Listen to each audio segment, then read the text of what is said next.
Eh bien, bonjour à toutes et à tous, j'espère que vous allez tous et toutes bien. On se retrouve aujourd'hui pour parler tout simplement de New Gods, voilà, scénarisé par Amvi et dessiné par Evan Kagel au dessin, voilà, tout simplement. Alors, un récit que j'attendais énormément, vraiment, je l'attendais parce que juste à voir les dessins que je vous montrerai après, ils sont excellents. Et vraiment, je, alors, j'avais espoir qu'il sorte parce que voilà, c'est Ramvi et Ramvi se vend très bien, notamment en France. Et vraiment, voilà. Alors, et puis Evan Kagel, c'est magnifique aussi. Donc, de quoi ça nous parle? On a tout simplement, bon, là pour le coup, vous pouvez aussi lire sans avoir lu quoi que ce soit avant. Euh, on a Darkseid qui est mort et une prophétie est en train d'arriver comme quoi un néo-dieu va naître sur Terre et il va tout faire basculer dans ce monde. Voilà, en tout cas.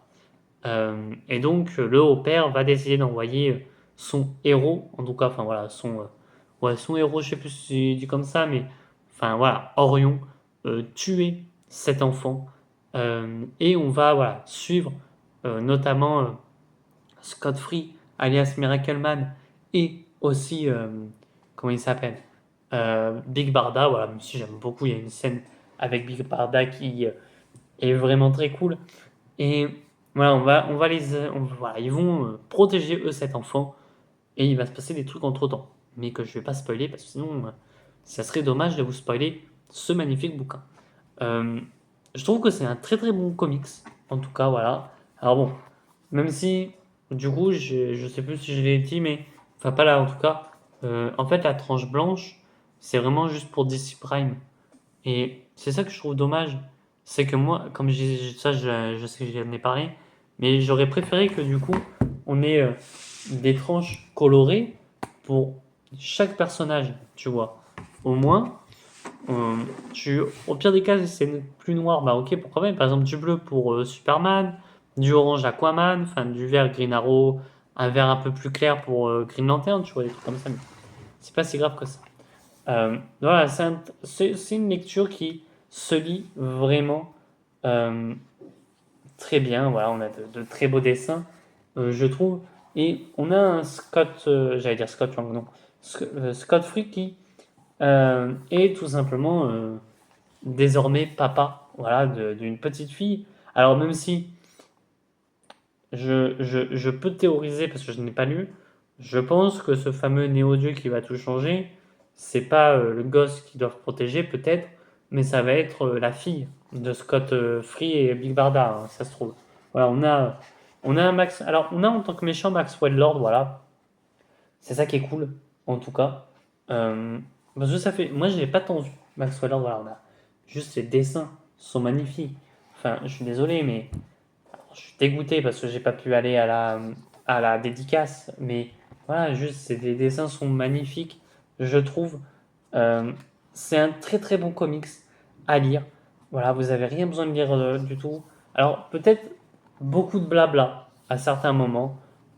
Oui, c'est vrai. Mais je trouve que ça marche extrêmement bien. Juste, voilà, juste ça aussi, voilà, c'est magnifique. Enfin, je trouve qu'à des moments, il y a beaucoup de blabla, mais c'est surtout au début, où au début, tu as vraiment l'impression de, de genre, bon, on va grossir le truc, mais en mode un peu à la Star Wars, tu vois, où tu as l'intro avec le texte roulant, où tu as vraiment ce truc-là. Et ben j'ai eu cette impression-là et ça m'a fait kiffer. Et même, c'est ce que j'ai fait, c'est que en ayant ce côté-là, bah, je me suis mis à mettre, bah, tiens, je vais mettre des musiques qui, t'as l'impression d'être dans l'espace, quoi. Vraiment, des musiques qui iraient avec le New Gods, tellement que j'ai été pris dedans, tellement que ça marche, ben, j'étais en mode, bah vas-y, faut que je me mette des musiques un petit peu, alors, un petit peu à la Star Wars, etc. Mais au moins, t'es pris dedans. Et je trouve aussi ce qui est cool, c'est qu'à la fin, mais sans trop spoiler, parce que ce serait spoiler, mais ben, il se passe un gros truc qui est en train de débarquer sur Terre. Et je me suis dit, s'ils ne les mettent pas, ben, c'est dommage, mais d'un coup, tu vois la Justice League débarquer. C'est mieux.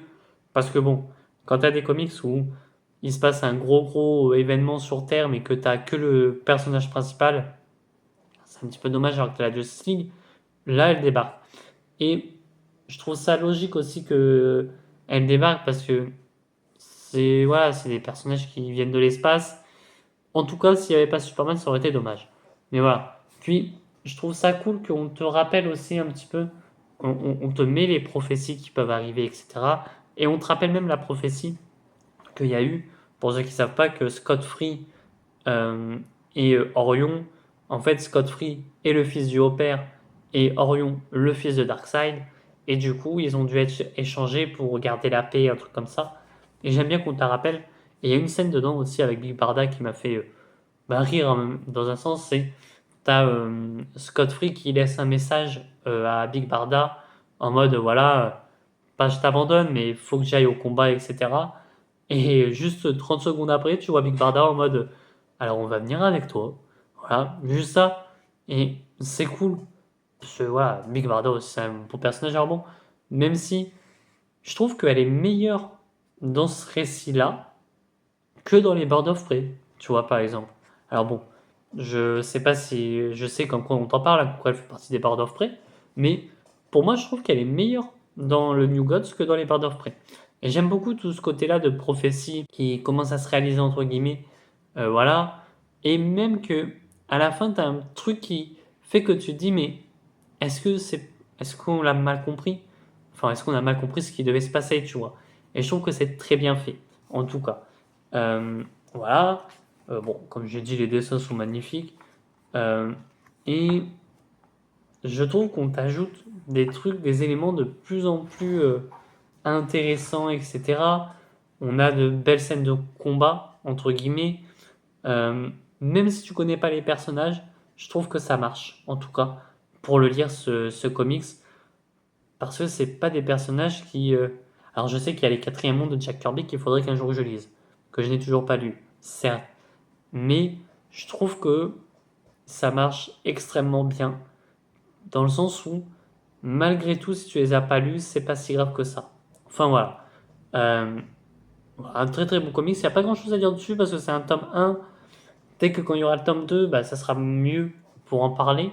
Mais voilà, un très bon comics avec de très beaux dessins. Voilà. Bon, le premier dessin que je vous montre, le dessin que je vous montre, c'est voilà, la fille de Scott qui lui pisse dessus. Mais voilà, bon, après, attention, c'est pas en mode humour ou quoi. C'est juste des parents qui apprennent à être parents, quoi. Et bon, et puis on te le met pas 30 ans, voilà. Ça passe vraiment, voilà, juste quand je dis les scènes, voilà, sont magnifiques, tout simplement. Il y en a d'autres, hein. Je sais plus laquelle. Attendez, ouais, c'est là.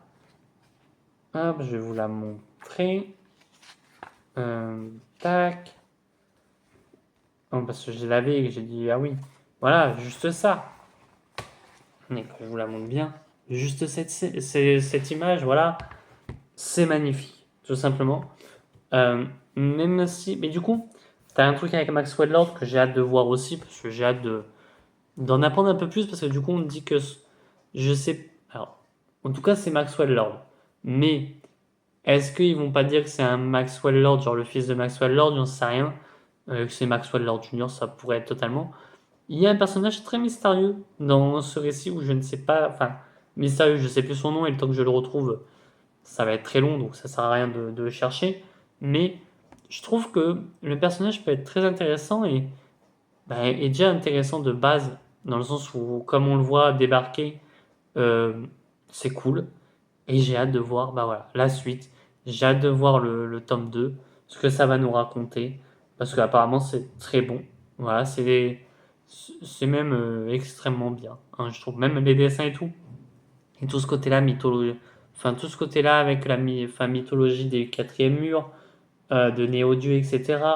Tout le dessin qui est merveilleux. Enfin, avec, on a le mur de source qui est très cool aussi. Enfin, vraiment, et puis ce côté-là de, il n'y a pas besoin d'avoir lu quoi que ce soit avant pour apprécier le récit, pour en connaître davantage. Si vous avez rien lu, c'est pas grave, vous pouvez lire ça tranquillement, sans vous prendre la tête, parce que soit c'est bien fait, tout simplement. Enfin voilà. Sur ce, Si vous l'avez vu, n'hésitez pas à me dire ce que vous en avez pensé dans les commentaires. Moi, je vous dis à très bientôt. À très vite pour de prochaines vidéos. Allez, ciao tout le monde.